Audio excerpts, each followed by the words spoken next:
और जो सुदामा जी ने देखा है, अरे भैया ये बड़ी सुंदर सुदामापुरी ये भामनी आ गई हैं, बड़ा सुंदर गहने और साड़ी पहन करके कहने लगी है सब कृष्ण की कृपा है। और सुदामा जी कहने लगे, हे कृष्ण तुमने तो मेरा जीवन ही बदल दिया, अब मैं तुम्हारी भक्ति करते करते अपने प्राणों को अंत कर देंगे।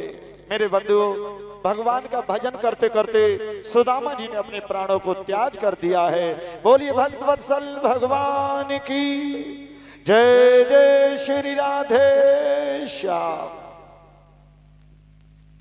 और ये 100 रुपए की भेंट राजू रामपुरा से अर्पण करते हैं, भगवान से हम निवेदन करेंगे प्रभु सदा प्रसन्न चित्त रखें। और इधर नवलदेव सोच रही हैं कि हम अपने पति को कैसे बचाऊं, और इधर नवलदेव सोच रही हैं अपने पति को मैं कैसे बचाऊं। इधर तक्षक आ गया,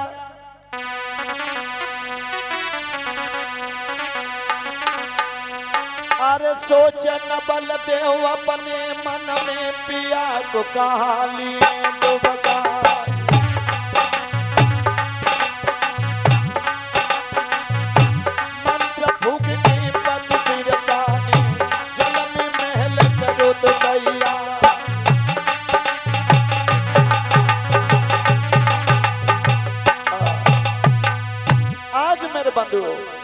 जिस समय नवलदेव ने सोचा कि अपने पति को कैसे बचाऊं, इधर जल में महल तैयार किया है और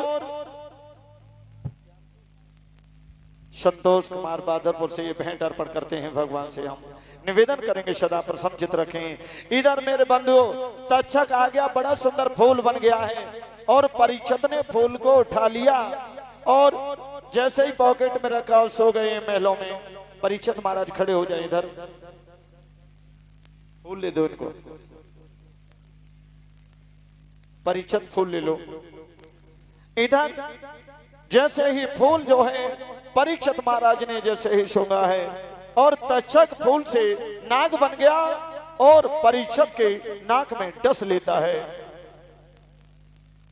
और ये 101 रुपए की भेंट देवेश पाल देते हैं। महासिंह के निगला के भगवान से निवेदन करेंगे सदा प्रसन्न चित्त रखें। और इधर नाक से लगा लो फूल, पीछे को फेंक दो। बोलिए गोविंद भगवान की। इधर और बन की नागियनों को तक्षक तो जा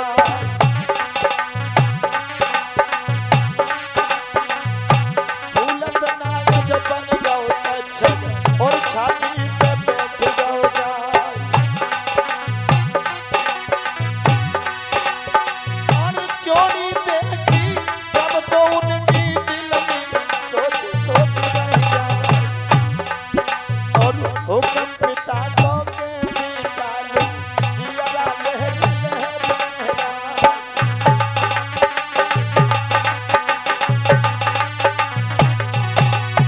क्या किया है तक्षक ने,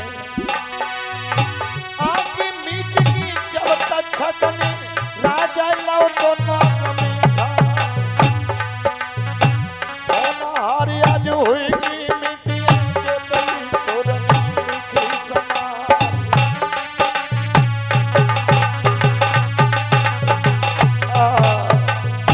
परीक्षित महाराज को तक्षक ने डस लिया और जब सुबह नवलदेव जगी है, पति नहीं जागे हैं तो जहर में भो गए हैं, तो सोचने लगी मेरे भैया ने मेरे पति देव को डस लिया है, अब क्या होगा। तो गुरु धनवंतर के लिए चिट्ठी लिखने लगी है।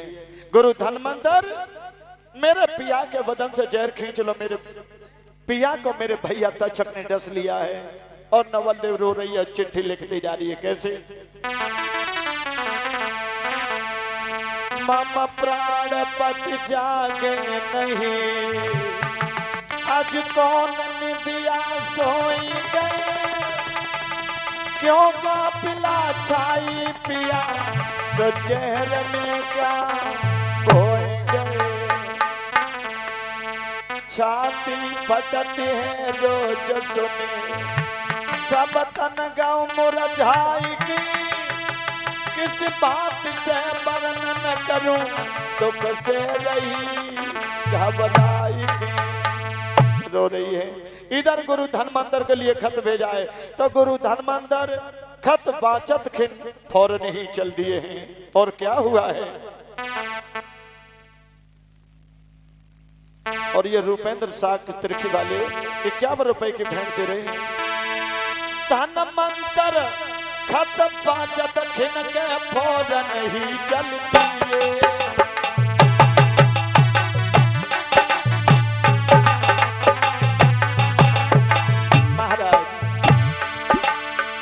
सच में अनाड़ी भाई की तमाशे कैसे किए।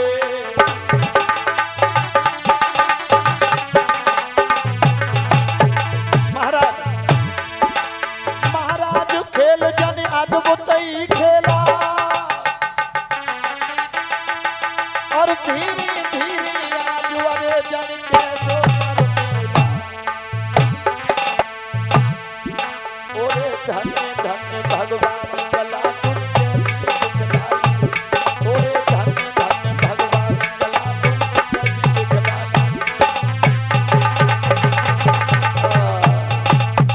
इधर धनवंतर आए, तक्षक आ गया। गुरुजी कहाँ जा रहे हो?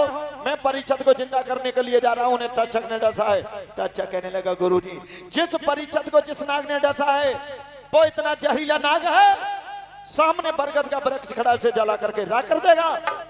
गुरु धनवंतर कहने लगे रे तूने उसके जहर की प्रशंसा की है, लेकिन तू ये नहीं जानता है कि जहां तक मेरी नजर पहुंच जाती बात कितना भी जहरीला नाग हो चैन नहीं ठहर सकता है।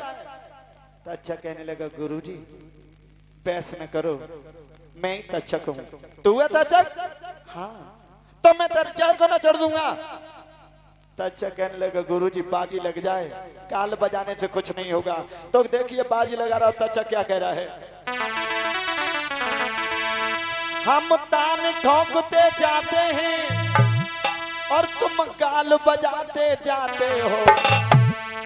कर कसा और तिनकी नाई के सन दिखलाते जाते हो।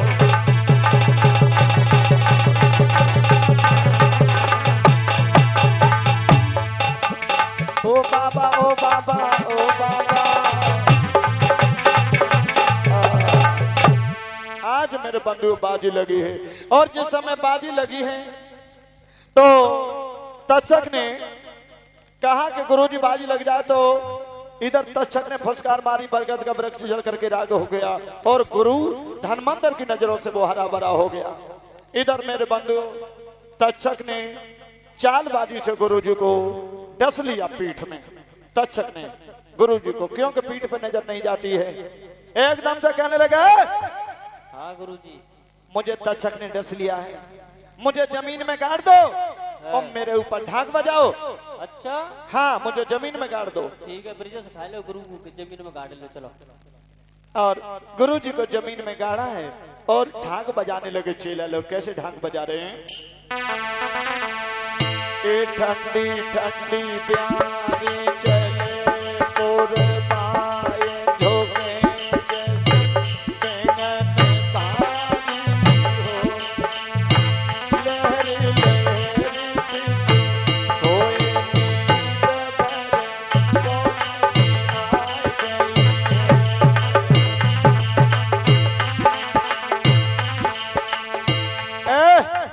क्या कर रही है? गुरुजी मरे गए सब जमीन में गाड़ के ढाक बजा। और ये 101 रुपए की भेंट मनोज पाल रतनपुर से दे रहे हैं। क्या कर रहे हो? गुरुजी मरे गए सब जमीन में गाड़ के अपने ऊपर ढाक बजा रहे हैं। कन्हैया इन्हें समझाओ, गुरुजी अब जिंदा कहाँ हैं? उनकी लाश को क्यों सड़ा रहे हो? तो क्या करे पंडित जी? खोद लो।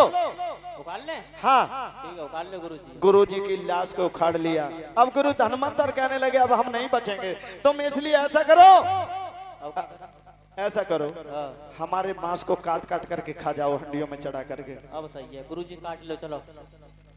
आज मेरे बंधुओं गुरु धनवंतर को काट करके और हंडियों में चढ़ा दिया उनके चेलों ने। और जब मांस बन करके तैयार हुआ तो तक्षक आ गया। क्या हो रहा है? गुरुजी मर गए, सब ने काट के बनाए के स्पेशल मसाले डाल के मुंशी पन्ना के खाए भी जा रहे हैं। क्यों कन्हैया, इनसे बड़ा कोई पागल होगा? अरे जिस गुरु की तुमने दिन और रात सेवा करी और उन्हीं के मांस को काट करके हंडियों में रांध करके खा रहे हो, तुम्हें तो चुल्लू भर पानी में डूब के मर जाना चाहिए। तो पंडित जी अब क्या करें हम? ये हंडिया फेंक दो समुद्र में। फेंकते हैं। हाँ, ठीक। इधर मंत्रों का उच्चारण कर रही है, इधर हंडिया समुद्र में फेंकी है। नवल देव सोच रही है कि गुरुजी अब नहीं आएंगे। इधर मंत्रों के उच्चारण से और परीक्षित की देही फाट रही है और इधर नवल देव रो रही है। समुद्र की पल्ली पार रे संग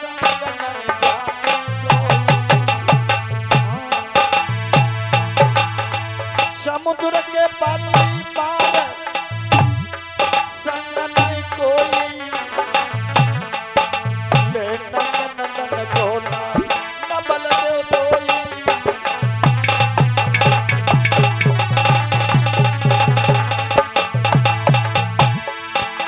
महाराज रेने झुक रही अंधियारी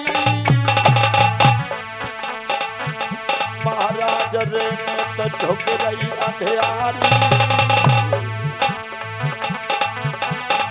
दीन बंद भगवान तुम्हारी लीला है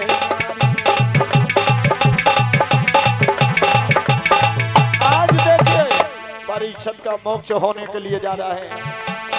देवता लोग विमान लेकर के आए। भैया राती अंधेरी आज हाथ से हाथ नदी चलो है। भैया राती अंधेरी आज हाथ से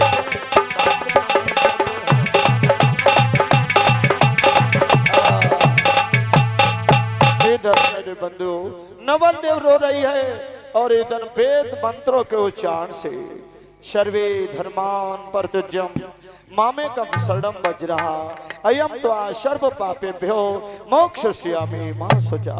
ये यथा मा प्रतिहंते तास्तते भजाम्य हम मम वर्तमान वर्तते मनुष्या पार्था सर्वस्ये यथा संयम हरते चायम घोरमोग्निम सर्वस्ये इंद्रियाणि इंद्रियार्थे विस्तस्य प्रज्ञा प्रतिष्ठिता। बोलिए गोविंद भगवान की। इस तरह से परीक्षित का मोक्ष हुआ है। सभी श्रोतागण हाथ जोड़ करके सभी देवता लोग ईश्वर का भजन करने लगे।